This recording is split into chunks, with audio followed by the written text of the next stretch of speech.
My grandparents left me their entire estate, but my estranged aunt and cousin forged a deed to steal the house while I was grieving. They gave me 3 days to vacate.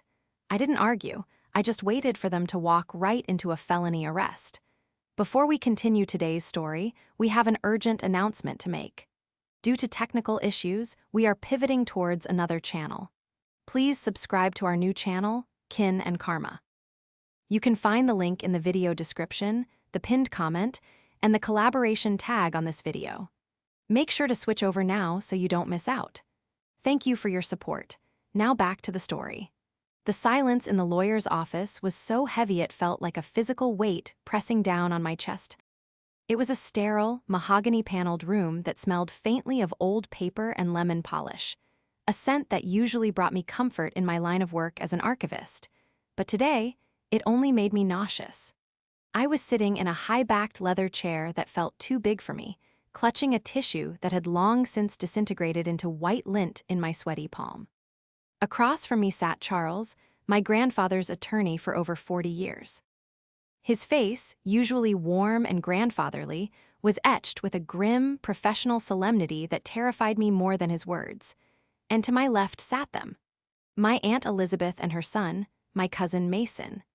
Elizabeth was checking her reflection in the screen of her phone, adjusting a stray lock of her overly processed blonde hair. She was wearing a black dress that cost more than my car, yet she looked bored. Mason, slumped in his chair with the posture of a teenager despite being 25, was audibly chewing gum. He looked like he'd rather be anywhere else, tapping away at his phone, the soft click-click-click of his typing cutting through the silence like a jagged knife. As I was saying, Charles continued, his voice steady but carrying a distinct edge of steel directed at my aunt. The last will and testament of Arthur and Rose is quite specific. It supersedes all previous drafts. Just get to the numbers, Charles, Elizabeth interrupted, snapping her phone case shut. We all know Dad had money. We know the house is worth at least 1.4. I've already had a realtor friend run the comps. Mason needs seed money for his crypto venture, and I have debts to settle. So let's just cut the theatrics. My stomach turned. My grandmother had been gone only 2 weeks. My grandfather, brokenhearted, had followed her 10 days later. The grief was a raw, open wound in my chest. I hadn't slept in days. I felt thin, stretched out like butter scraped over too much bread. And here was Elizabeth, their daughter who hadn't visited in 6 years, talking about comps and seed money before the dirt had even settled on their graves. Very well, Charles said. He didn't look at her. He looked at me. His eyes were soft, full of an apology I didn't yet understand. To my daughter, Elizabeth, I leave the sum of $5,000 to be used as she sees fit. The silence returned, but this time it was sharp, dangerous. Elizabeth blinked, once, twice. A nervous laugh bubbled up from her throat, sounding like grinding glass. I'm sorry, I think I misheard you. Did you say 500,000? 5,000, Charles repeated, his voice devoid of emotion. And to my grandson, Mason, I leave the sum of $2,000. Mason stopped chewing his gum. He looked up from his phone, his brow furrowed in genuine confusion. Wait, what? That won't even cover my car payments for 2 months. Is this a joke? And Charles raised his voice slightly to cut them off. To my granddaughter, Emma, who cared for us in our final years with no expectation of reward, I leave the remainder of my estate. This includes the primary residence, the investment accounts, the antique collection, and the entirety of the savings. Total value estimated at approximately $1.4 million. The room exploded. Elizabeth shot out of her chair so fast it tipped backward, slamming against the wall with a deafening crack. You liar, she shrieked, her face twisting from boredom into a rictus of pure, unadulterated rage. She pointed a manicured finger at me, shaking with fury. You did this. You poisoned them against me. I shrank back, the accusation hitting me like a physical blow. Elizabeth, I didn't. Shut up, she screamed, her voice shrill and piercing. You little leech. You spent years kissing their asses, changing their diapers, playing the martyr just so you could steal my birthright. That house is mine. It's the family home. I grew up there. You haven't stepped foot in that house since 2018. I cried out, my voice trembling but finding a shred of strength. Grandpa begged you to come for Christmas. You said you were too busy in Cabo. It doesn't matter. Mason yelled, standing up to join his mother, looming over me.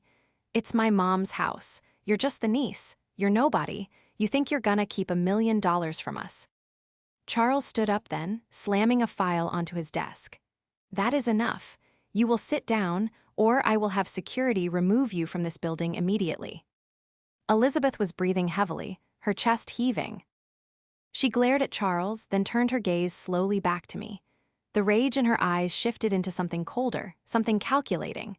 It was a look I hadn't seen since I was a child, a look that promised pain.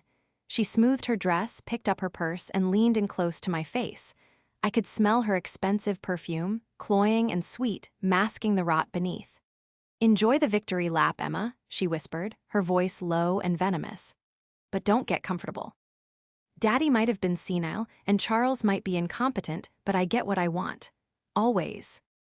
She turned on her heel and marched out, Mason trailing behind her, casting one last dirty look in my direction. The door slammed shut, leaving a ringing silence in its wake. I looked at Charles, my hands shaking uncontrollably. They're going to do something, aren't they? Charles took off his glasses and rubbed the bridge of his nose. Emma, people like Elizabeth don't accept no easily, but the law is on your side. I looked down at the legal documents, the inheritance that was supposed to be a blessing, but now felt like a target painted on my back. I remembered the hate in her eyes. It wasn't just anger. It was entitlement curdled into madness. The betrayal was worse than the diagnosis itself, I whispered to the empty room, realizing that losing my grandparents was only the beginning of the nightmare. The week following the reading of the will was a blur of misery. I was staying in my grandparents' house, my house now, but it didn't feel like mine. It felt like a museum of memories that was under siege. Every time the phone rang, my heart hammered against my ribs. It was usually Elizabeth, leaving voicemails that ranged from sobbing pleas to vitriolic threats. Emma, honey, surely you know Grandpa wasn't in his right mind. We can settle this out of court. Just give me half the house and we'll call it even. You selfish brat, I'm speaking to a lawyer. We're going to sue you for elder abuse. We know you manipulated them. Mason needs that money, Emma. Are you really going to let your cousin starve? I stopped answering. I stopped going out. I felt like a prisoner in the home I had loved all my life. The stress was manifesting physically. I had a constant migraine throbbing behind my left eye, and I couldn't keep food down. One afternoon, I was in the kitchen trying to force myself to drink some tea when I saw a black sedan pull up slowly in the driveway. My stomach dropped. It was Elizabeth. She didn't come to the door. She just sat there in her car, idling. I peeked through the curtains, my hands trembling. She was on her phone, pointing at the house. Then she rolled down the window and took a picture. The invasion felt visceral. She was casing the joint. She was looking at the peeling paint on the porch not as a maintenance issue, but as a flaw in an asset she intended to liquidate. I grabbed my phone and called Grace. She's here again, I whispered, sliding down to the kitchen floor, my back against the cabinets. Did she come to the door? Grace asked, her voice sharp with protective anger. Grace was a paralegal, sharp as a tack and fiercely loyal. She had been my rock through the funerals. No, she's just sitting there, taking pictures. It's creepy, Grace. It's like she's planning a siege. She's trying to scare you, Em. It's intimidation tactics. Don't let her win. Remember what Charles said. I know, I said, picking at a loose thread on my sweater. But Charles is a lawyer. He thinks in terms of filings and motions. Elizabeth thinks in terms of war. You didn't see her face in that office.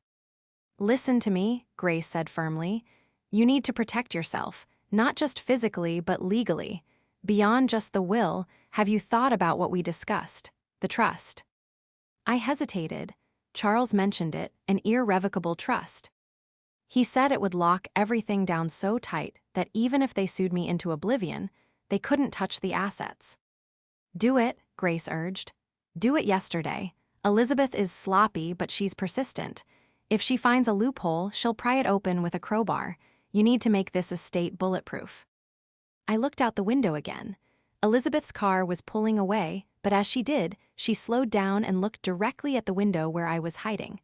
I swore she smiled. It was a predatory, knowing smile. "I'm going to Charles's office tomorrow morning," I told Grace, a newfound resolve hardening in my chest. "I'm not just going to inherit this house. I'm going to bury it in so much legal armor she'll break her teeth trying to bite it." The next morning, I sat across from Charles again. I looked terrible, dark circles under my eyes, hair thrown into a messy bun, but my mind was clear. "I want to move everything," I said, cutting straight to the chase. "The house, the accounts, the portfolio, everything into the trust, the Arthur and Rose Memorial Trust. I want to be the beneficiary, but I want the trustee to be an independent entity. I want to own nothing on paper." Charles nodded slowly, a glint of approval in his eyes. "A wise move, Emma. It creates a firewall. Even if they contest the will, even if they fabricate claims against you personally, the assets belong to the trust, not you. It adds a significant layer of complexity to any litigation they might attempt." We spent 4 hours drafting the documents. It was tedious, exhausting work, categorizing every single aspect of my grandparents' legacy. But with every signature, with every initial, I felt a weight lifting.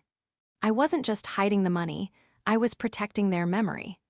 I was ensuring that the home they built wouldn't be sold off to pay for Elizabeth's gambling debts or Mason's failed startups. As I signed the final deed transfer, moving the title of the house from Emma last name to the Arthur and Rose Memorial Trust, Charles looked at me over his spectacles. "You know," he said softly, "this doesn't mean they'll stop coming. Elizabeth isn't the type to check public records before she attacks." I capped my pen, the click echoing in the quiet office. A cold calm washed over me. "I know," I replied, a small, sad smile touching my lips. "Let them come. Let them try to take it." I thought of Elizabeth's smirk in the driveway. I thought of Mason's arrogance. They were so sure of themselves, so convinced that their loud voices and bullying tactics would eventually wear me down. But they had forgotten one crucial thing. They were playing checkers, flipping the board and demanding to be crowned kings. They didn't realize I had just changed the entire game to chess, and I had already moved my queen into position while they were busy shouting. To understand why Elizabeth's betrayal cut so deep, you have to understand the history, or rather, the lack of it. For the last 5 years, my life had been shrinking. It started when Grandpa had his first stroke. Grandma was already frail, suffering from early-stage dementia that made her days a confusing loop of lost keys and forgotten names. I was 24, fresh out of grad school, with a bright career ahead of me in the city. But when the call came, Grandpa in the ICU, Grandma found wandering the neighborhood in her nightgown, I didn't hesitate. I packed my bags and moved back to the small town I grew up in. I called Elizabeth that first night. "I can't come, Emma," she had said, her voice tinny over the speakerphone background noise of a clinking restaurant evident. "I have a showing tomorrow, a huge property. Besides, you're young, you have energy. You can handle it for a few days." Those few days turned into 5 years. I became their nurse, their chef, their cleaner, and their memory. I managed Grandpa's physical therapy. I learned how to redirect Grandma when she got scared and didn't recognize me. I sacrificed my social life, my dating life, and the prime years of my career advancement. I worked remotely as a freelance researcher late into the night just to keep a toe in my profession, listening for the baby monitor I kept in their room. And Elizabeth, she visited twice. Once for 2 hours on a Thanksgiving 3 years ago, where she complained that the turkey was dry and asked Grandpa if he still kept his vintage watches in the safe. The second time was to ask for a loan of $10,000 because her real estate license was suspended due to an administrative error, which I later learned was an ethics violation. She never changed a diaper. She never wiped a tear. She never sat up at 3 a.m. holding Grandma's hand while she cried for her own mother. So, when she decided to declare war on me, it wasn't just about the money. It was an insult to the love and labor I had poured into that house. 3 weeks after the funeral, the doorbell rang. It wasn't a polite chime. It was a persistent, aggressive leaning on the button. Ding dong, ding dong, ding dong. I opened the door to find Elizabeth and Mason standing there, but this time they weren't alone. Behind them stood a tall, oily-looking man in a cheap suit, holding a briefcase. "Elizabeth," I said, blocking the doorway, "what do you want?"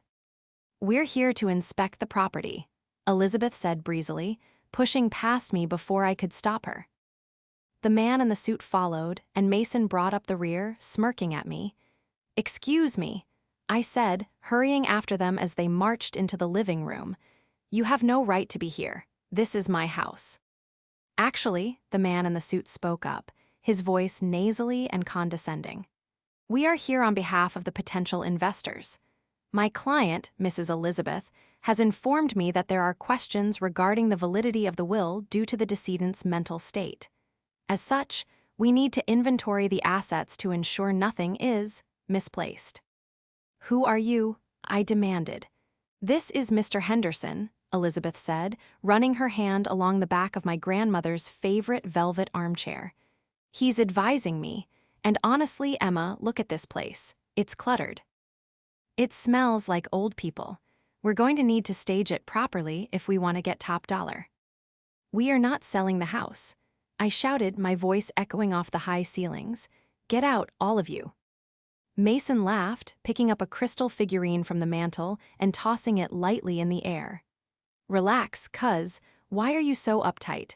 You're acting like you're hiding something." "Put that down," I snapped. "Or what?" Mason sneered. "You gonna call the cops on family?" Elizabeth turned to me, her face hardening. "Emma, stop being dramatic. You know you can't maintain this place. The property taxes alone will drown you. I'm doing you a favor. We sell, we split it, fairly, of course, considering I'm the daughter, and you can go back to whatever dusty library you crawled out of." "Fairly?" I laughed, a harsh, bitter sound. "You want to split it fairly? Okay. Let's calculate the cost of 5 years of 24/7 nursing care. Let's calculate the housekeeping, the cooking, the emotional labor. You send me a check for that, and then we can talk about fair." Elizabeth's eyes narrowed. She stepped closer, invading my personal space again. "You listen to me, you little brat. I know you coerced them. I know you forced Daddy to sign that new will when he was hopped up on pain meds. I am going to prove it. And when I do, you'll be lucky if you walk away with the clothes on your back." She looked around the room with a sneer of ownership. "Mr. Henderson, make a note of the grand piano. I have a buyer in the city who pays cash for Steinways." "Don't you dare touch that piano," I hissed. "Grandma taught me to play on that." "Sentimental garbage," Elizabeth spat. "It's an asset, and right now, it's an asset being held hostage by a manipulative granddaughter." Mr. Henderson was scribbling furiously in a notepad, his eyes darting around the room like a lizard spotting flies. He didn't look like a lawyer. He looked like a con artist. He had a gold watch that looked fake and shoes that were scuffed at the toes. "You have 5 minutes to leave," I said, my voice shaking with adrenaline, "or I am calling the police for trespassing." Elizabeth laughed, a cold, sharp sound. "Trespassing in my parents' house. Good luck with that." But she motioned to Mason and Mr. Henderson. "Come on, we've seen enough."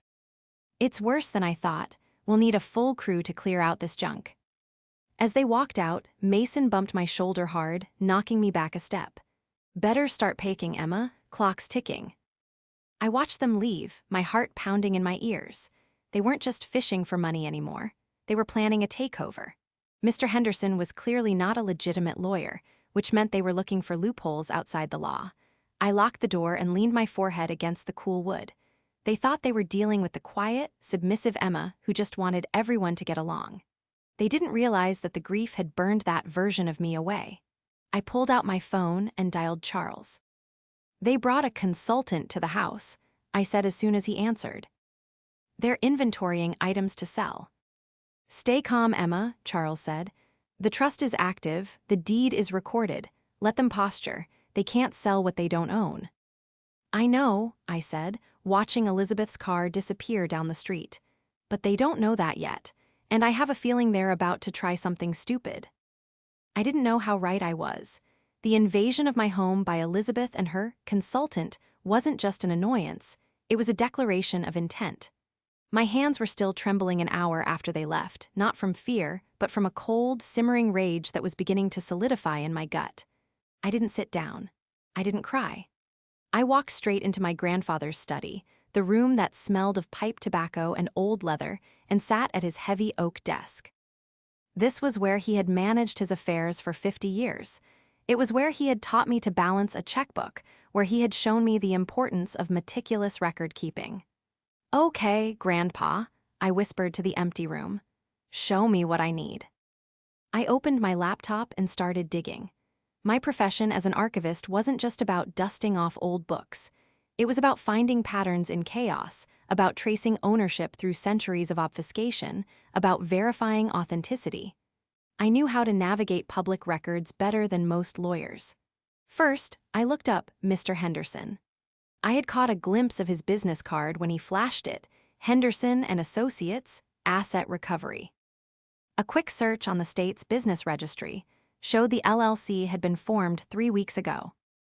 The registered agent was a P.O. box in a strip mall 3 towns over. No website, no reviews, just a shell company. Strike one. Next, I looked up Elizabeth's realtor friend she had mentioned. I remembered the name from a voicemail, Karen something. I searched Elizabeth's social media friends list. Karen Miller.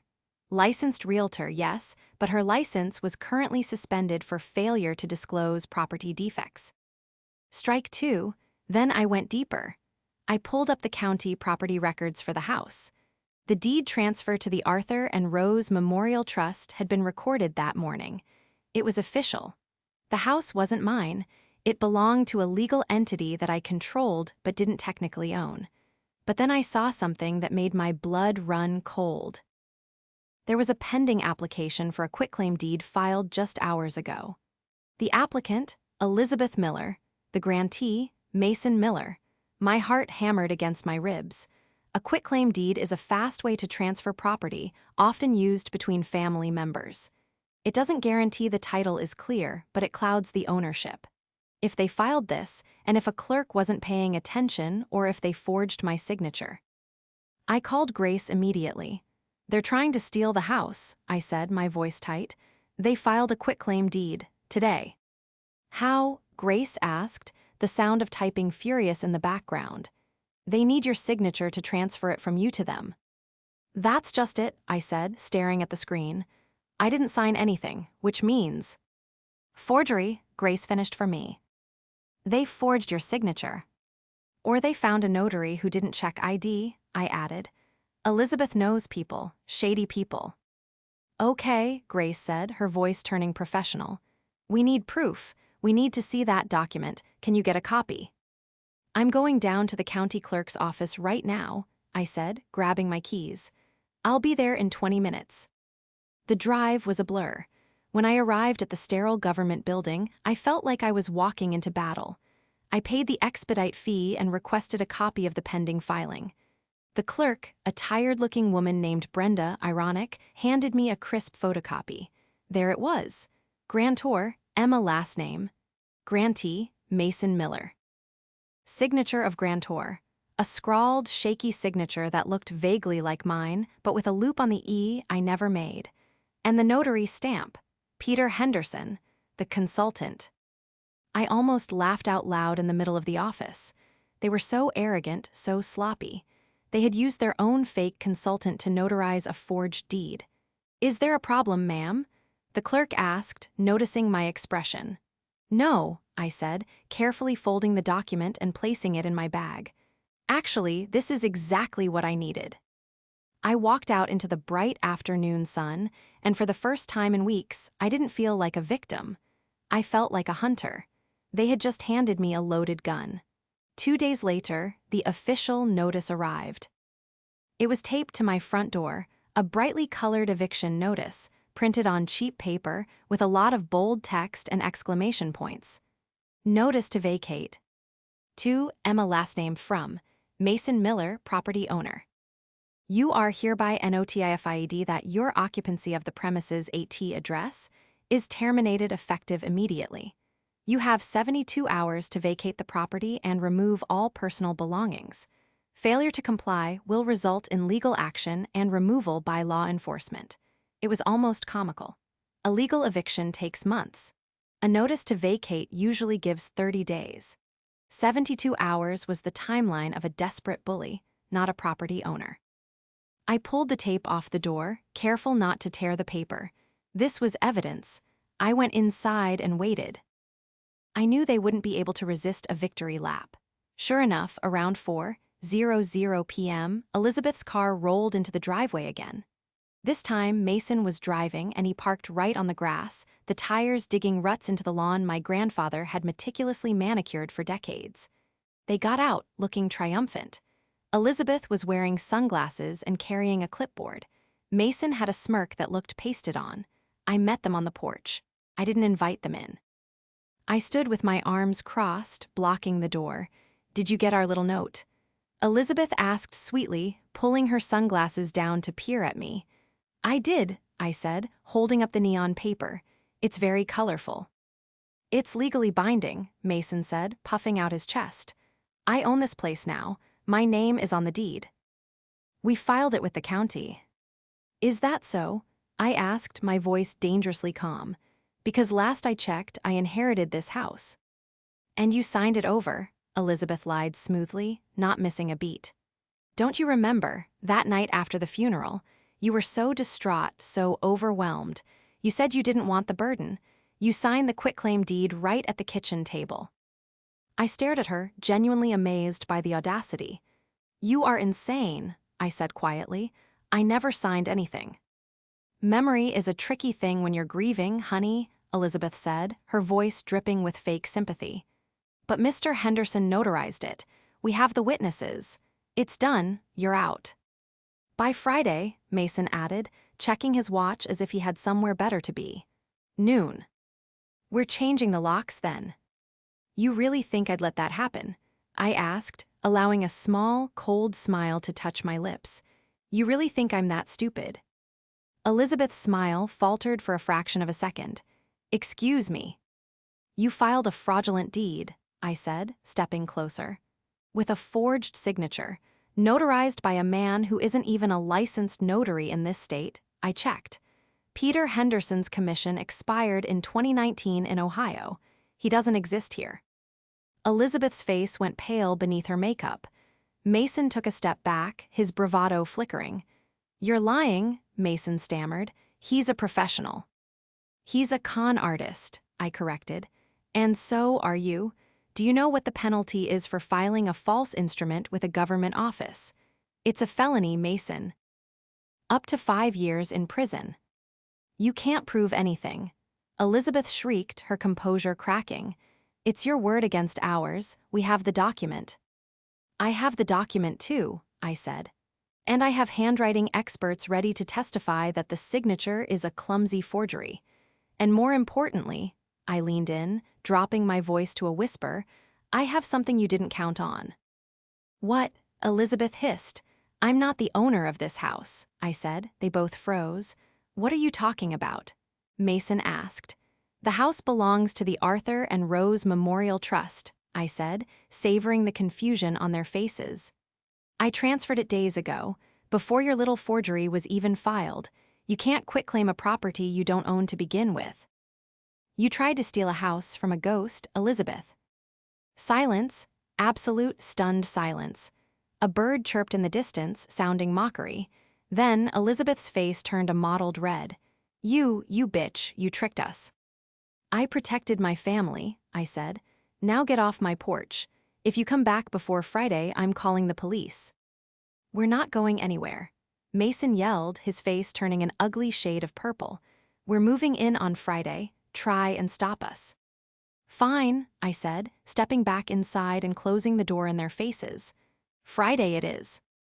I locked the deadbolt and leaned against the door, my heart racing. I had played my hand, but I knew the game wasn't over. They were desperate now, and desperate people do dangerous things.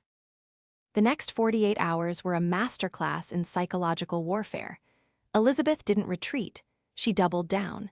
She started posting on Facebook, long, rambling rants about how I was stealing her inheritance and dishonoring her parents. She tagged me, my friends, even my employer.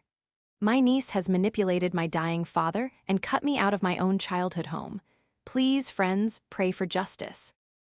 Comments poured in from her friends, people who didn't know the truth, calling me a snake and a gold digger. It hurt, seeing my name dragged through the mud, but I didn't engage. I screenshotted everything. Exhibit C, harassment and defamation. Then came the physical escalation. Wednesday night, I heard a loud crash in the backyard. I rushed to the window and saw Mason and two of his friends throwing my grandfather's garden tools over the fence. They were laughing, beer cans in hand. "Hey!" I shouted through the window. "Get out of here." "It's my yard," Mason slurred, throwing a rake into the bushes. "I'm just clearing out the trash." I called the non-emergency line, but by the time a patrol car rolled by, they were gone. The officer, a young guy named Officer Davis, looked sympathetic but weary. "Without direct proof or damage to the property, it's a civil dispute, ma'am," he said, handing me a card. "But keep a log. If they come back, call us immediately." "They're coming back Friday," I told him. "With movers, they threatened to break in." Officer Davis frowned. "If they try to enter the home forcefully, that's breaking and entering. Call 911. I nodded. "I will." Thursday was the eye of the storm. I spent the day meeting with Charles and Grace. We finalized the affidavit for the forgery. Charles had already contacted the district attorney's office regarding the fraudulent filing. "They've dug their own grave," Charles said, looking over the forged deed. "This is open and shut fraud, but we need them to actually attempt the eviction to nail them for the full intent. So I have to let them come." I asked, feeling a knot of anxiety in my stomach. "You have to let them try," Charles corrected. "You stay inside, you keep the doors locked. Let them be the aggressors. We'll have the police on standby." That night, I couldn't sleep. I sat in the living room with the lights off, watching the street. Around 2:00 a.m., a car drove by slowly, Elizabeth's sedan. It stopped for a moment, then sped off. They were circling, like vultures. Friday morning dawned gray and overcast. The air felt heavy, charged with electricity. I dressed in simple clothes, jeans, and a sweater, and made a pot of coffee. I sat on the porch swing, a mug in my hand, and waited. At 11:55 a.m., a large moving truck rumbled down the street. My heart skipped a beat. They had actually hired movers. They were that delusional. Behind the truck was Elizabeth's car, and behind that, Mason's beat-up Honda. It was a convoy, an invasion force. The truck parked in front of the house, blocking the driveway. Two burly men in coveralls jumped out. Elizabeth and Mason emerged from their cars, looking victorious. Elizabeth was wearing a bright red power suit, as if she were closing a business deal. Mason was filming on his phone, likely for his followers. "All right, boys," Elizabeth shouted, clapping her hands. "Start with the living room furniture. Everything goes to the storage unit." The movers looked at me sitting on the porch, then at Elizabeth. One of them hesitated. "Ma'am, someone is sitting there." "Ignore her," Elizabeth said loudly. "She's leaving right now." She marched up the walkway, her heels clicking on the pavement like gunshots. Mason followed, still filming. "Time S up, Emma." Mason called out, "Pack your bags." I didn't move. I took a sip of my coffee. "You're trespassing," I said calmly.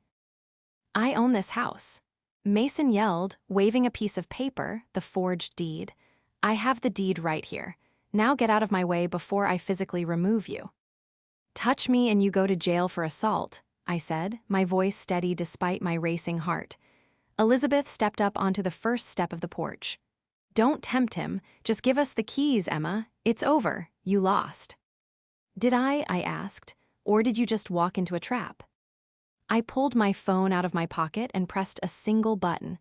"Officer Davis." I said into the receiver, loud enough for them to hear.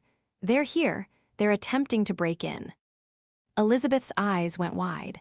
She looked over her shoulder. From the end of the block, two police cruisers that had been parked just out of sight turned on their lights. No sirens, just the silent, flashing blue and red lights of consequences arriving. The movers saw the cops first. "Whoa, lady," one of them said, backing away from the truck. "You said this was a standard move-out. We don't do domestic disputes." "It's not a dispute," Elizabeth screeched, pointing at me. "She's squatting, arrest her." The cruisers pulled up to the curb, blocking the moving truck in. Officer Davis stepped out, along with 3 other officers. "Everyone stay where you are," Officer Davis commanded. Mason lowered his phone, his face draining of color. "Mom, what's going on?" "Nothing," Elizabeth snapped. "They're here to help us kick her out." She turned to the officers with her best fake smile. "Officers, thank goodness you're here. My niece is refusing to vacate my son's property. We have the deed right here." She thrust the forged paper at Officer Davis. He didn't take it. He just looked at her, his expression unreadable. "Elizabeth Miller?" he asked. "Yes," she beamed. "That's me." "And Mason Miller?" "Yeah," Mason said, his voice cracking. Officer Davis pulled a folded warrant from his vest. "You're both under arrest for forgery, filing a false instrument, and attempted grand larceny." The smile fell off Elizabeth's face so fast it was almost audible. "What?" she whispered. "Turn around and place your hands behind your back," Officer Davis said, reaching for his cuffs. "No," Elizabeth screamed, backing away. "This is a mistake. She's lying. That's my house. My daddy built it." Mason tried to run. He actually turned and bolted toward the backyard. But another officer was already there, tackling him onto the perfectly manicured lawn my grandfather loved so much. "Mom," Mason yelled as he was handcuffed. "You said this was legal. You said Henderson fixed it." "Shut up, Mason," Elizabeth shrieked as Officer Davis spun her around and clicked the cuffs onto her wrists. I stood up from the porch swing. I walked to the railing and looked down at them. Elizabeth looked up at me, her hair disheveled, her expensive suit twisted. Her eyes were wild with fear and hatred. "You did this." She spat. "You ungrateful little witch." "No, Aunt Elizabeth," I said softly. "You did this. You got greedy, you got sloppy, and you forgot that Grandpa didn't raise a fool." I held up the certified copy of the trust document. "The house has been in a trust since Tuesday," I said. "You tried to steal something that didn't exist." The realization hit her like a physical blow. She slumped in the officer's grip, defeated. The movers were already closing the back of their truck. "We're out of here," the driver yelled, jumping into the cab. "Keep the deposit, lady." I watched as they were loaded into the back of the police cars. Mason was crying. Elizabeth was staring blankly ahead, her world crumbling around her. As the cars drove away, the silence returned to the neighborhood. But this time, it wasn't heavy. It was peaceful. I took a deep breath of the cool air. The siege was over. The aftermath of their arrest was not the quiet end I had hoped for. Instead, it was a thunderclap that echoed through our small community. News travels fast in a town like ours, especially when police cars are involved in a high-profile eviction. But the true climax wasn't the arrest itself. It was the legal reckoning that followed, and the final, public dismantling of Elizabeth's facade. 3 days after the arrest, I received a call from Charles. "They've made bail," he said, his voice grim. Elizabeth put up her car, and I suspect Mason dipped into whatever crypto funds he had left. "They're out." My stomach tightened. "Are they coming back here?" "The restraining order is in effect," Charles assured me. "If they step within 500 feet of the property, they go straight back to jail, do not pass go. But Emma, Elizabeth isn't done. She's called a family meeting. She's rallying the extended relatives. She's claiming you framed her, that the trust documents are forgeries you created to steal the house after she legally claimed it." "She's delusional," I said, pacing my living room. "She's desperate," Charles corrected. "And she's persuasive. She's hosting a dinner tonight at that Italian place on Main Street. She's invited your cousins, your great-aunt, everyone. She intends to spin a narrative that paints you as the villain before the court date." I stopped pacing. I looked at the photo of my grandparents on the mantel, Grandpa in his fishing hat, Grandma laughing at something he said. They hated conflict. They hated gossip, but they hated lies even more. "Let her have her dinner," I said, a cold resolve settling over me. I'll be there. Emma, Charles warned, that's walking into the lion's den.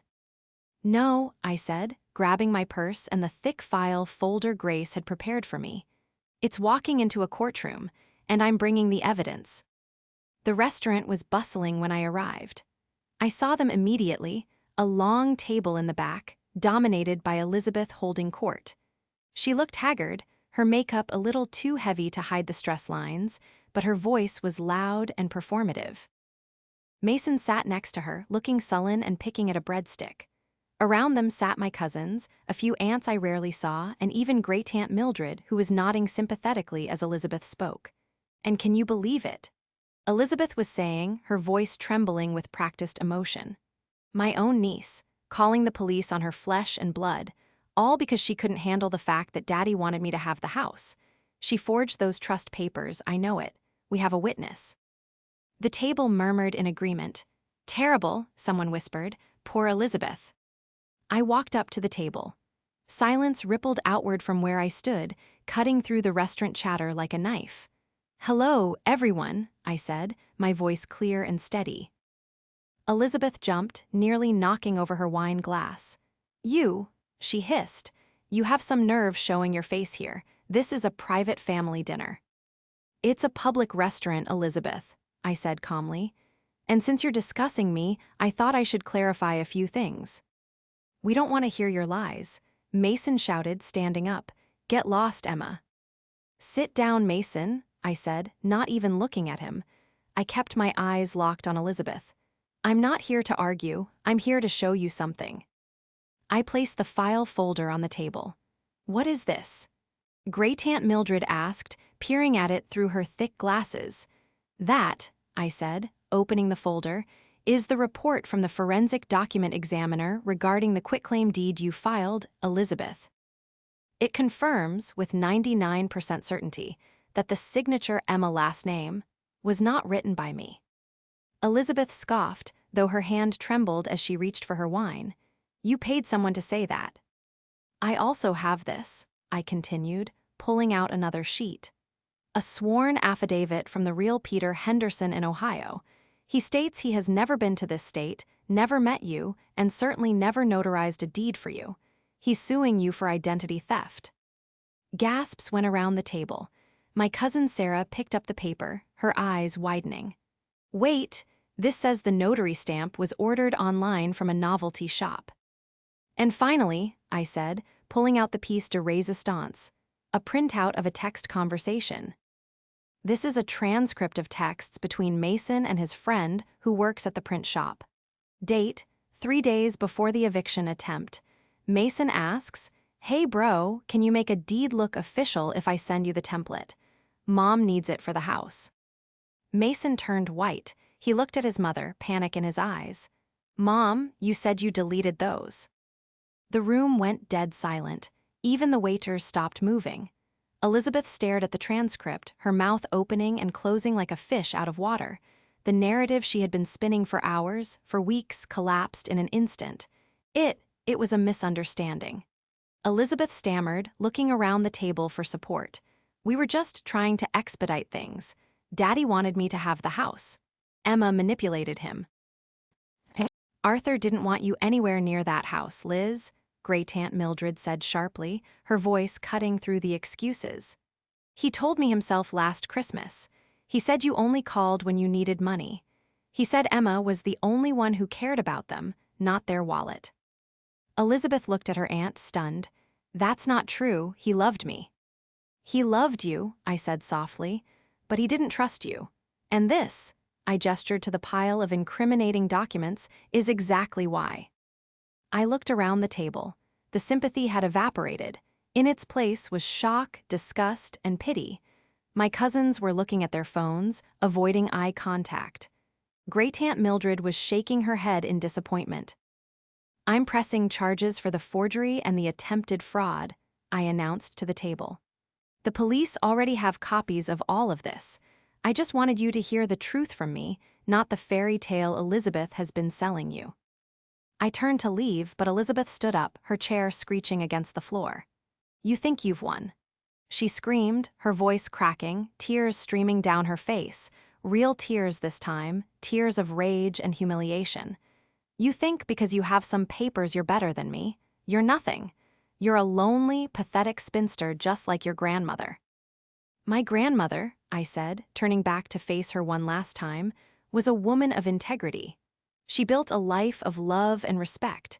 You have nothing but debt and lies. I looked at Mason. And Mason, I suggest you get a public defender. The friend at the print shop just cut a deal with the DA. Mason dropped his head into his hands. Elizabeth stood frozen, surrounded by the wreckage of her own making. The entire restaurant was watching her. I walked out into the cool night air. I didn't feel triumphant. I didn't feel happy. I felt clean. The poison had been drawn out. The truth was out in the open. The legal proceedings that followed were swift and brutal. Faced with the mountain of evidence, the forensic report, the text messages, the fake notary stamp, Elizabeth's lawyer advised her to take a plea deal.